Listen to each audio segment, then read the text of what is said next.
Hello everyone, thank you for joining me. Once again, I'm out at the cabin. It's the end of May. It feels about like July. I think today they're talking 93 degrees. It's been humid and wet, and the mosquitoes are horrendous.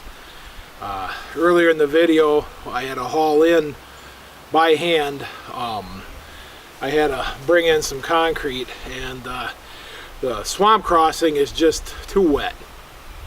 I don't want to tear it all up, so I did it by hand. I think the little tractor would have made it, but probably would have wrecked everything. So basically, I just took it in on a two-wheel cart. Each bag's 80 pounds, so that's 160 pounds, but it's pretty good hike when you got to do that. I mean, it's only about 100 yards or maybe a little further, but it's kind of nasty. And then the swamp crossing, that's what I call it. The mosquitoes were horrendous. I should have put my bug jacket on.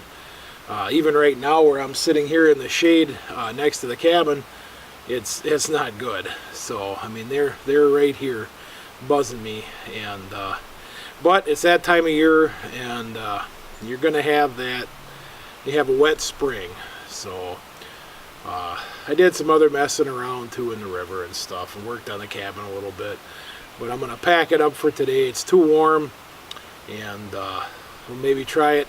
I don't know, next weekend I think I got some other projects going on, so I probably actually won't get back out working on this cabin until, you know, end of June. Hopefully the bugs will have died down some by then. On the bright side, I got lots of mosquitoes, but not many wood ticks, so I guess it's a trade-off. Although the wood ticks, you don't notice them until they bite you, and the mosquitoes, they constantly harass you. So, but for now, thanks for watching, and we'll talk to you again in the future.